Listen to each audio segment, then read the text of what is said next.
When a player starts a new season, I want them to feel like we've been able to kind of recapture the magic of like week 1 of Marathon launch. Everything is new. You don't know what's valuable yet. That feeling of discovery is going to be exciting and kind of push you to new stories and new journeys along your seasonal progression. The core thing we think about is how is that journey going to be interesting and fresh, and how is it going to provide players different choices? I think it's going to be a really exciting time for people to sort of like chart a new course and sort of like finding their own new path.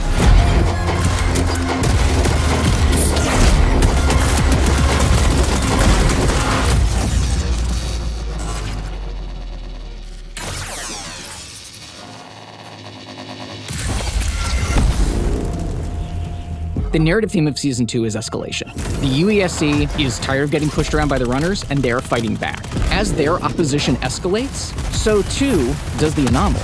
One of your jobs is to find out why. From the first moment you infill on Night Marsh, you're gonna feel tension. It is oppressive, unsettling.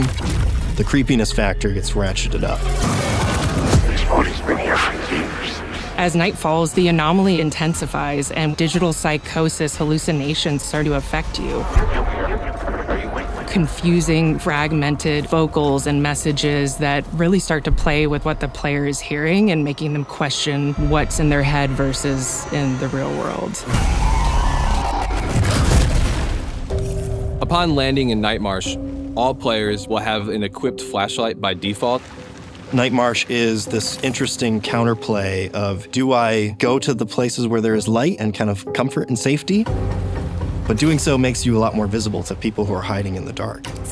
When you are in those shadows, you want to have equipment that allows you to see in the dark using your cybernetic eyes. We really leaned into LiDAR as kind of our mechanic for runners to navigate in the dark. Once you start accumulating these tools and upgrading your loadout to be specifically tailored to fighting on Night Marsh, you're going to become far more powerful.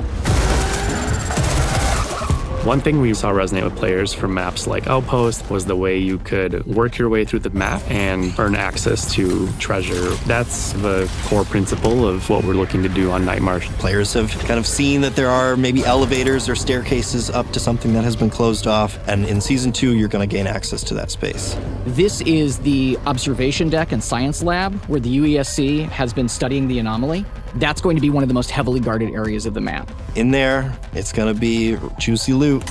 Ultimately, the real test of mastery on Night Marsh is, can you get into Upper Complex and can you raid that UESC treasure room up there?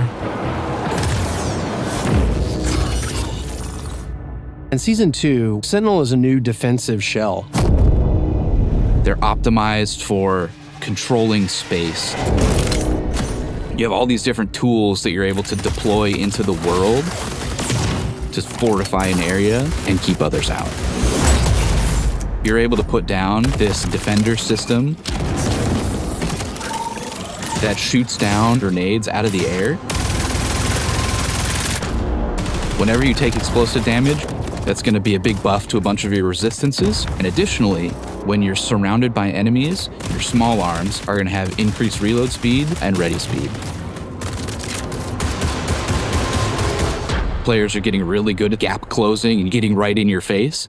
But now with Sentinel, you throw down a snare mine, and whenever anybody gets close to it, they're stopped in their tracks.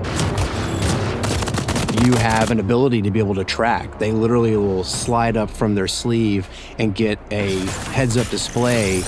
Snare set. Whenever anything is moving around, they're going to show up as a little blip. And that allows you to know where your threats are coming from, deploy all your tools, and give the information you need to effectively defend your area.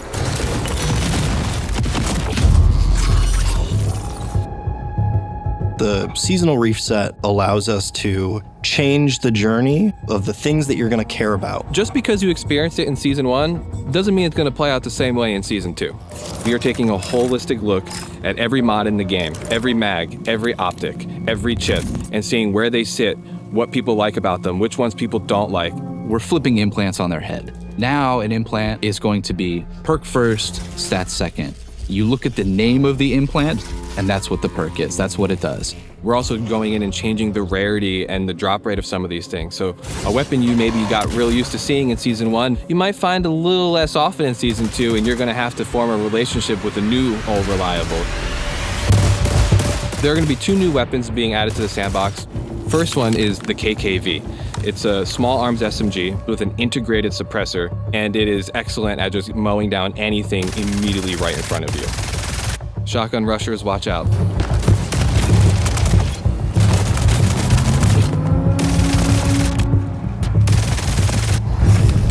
The second gun is the D54 battle pistol. It comes with an integrated red dot optic. We really see this as an excellent 1v1 strafe dueling weapon. You know, things are going crazy. Put that sniper back on your back and just pop out the D54 battle pistol and you are just ready to go.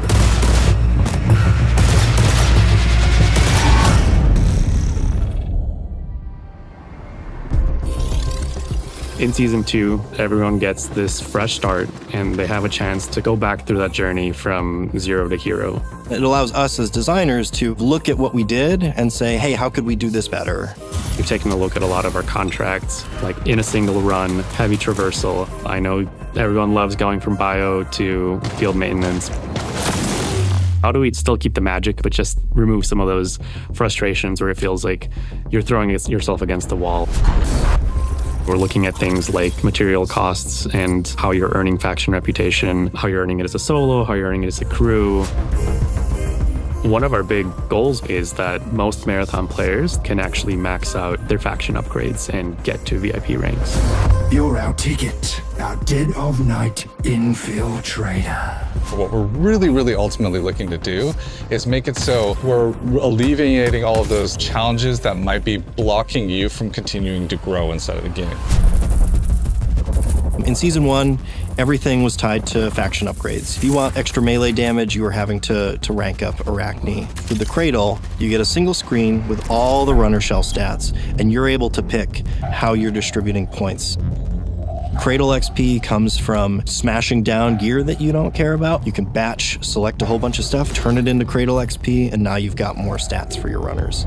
If you want to be the fastest runner on Tau Ceti, you can just go all in on agility right from the start. And we're not gonna penalize you for wanting to reset. If you wanna pull all your stats out of one and put it into something else, you can.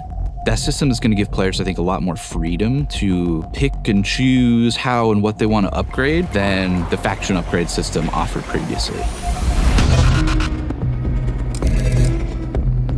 As we're continuing to build seasons in the future, not just Season 2, but Season 3 and Season 4, we're going to keep hammering at how do we make it so everyone really appreciates that survival journey better. What can we improve? How can we shift this experience to just be cooler, just be more fun? I want to be able to have our game be this launching point into a whole bunch of different experiences and stories that players can have. That's sort of where it's leading to, is sort of how do we discover new frontiers for that gameplay.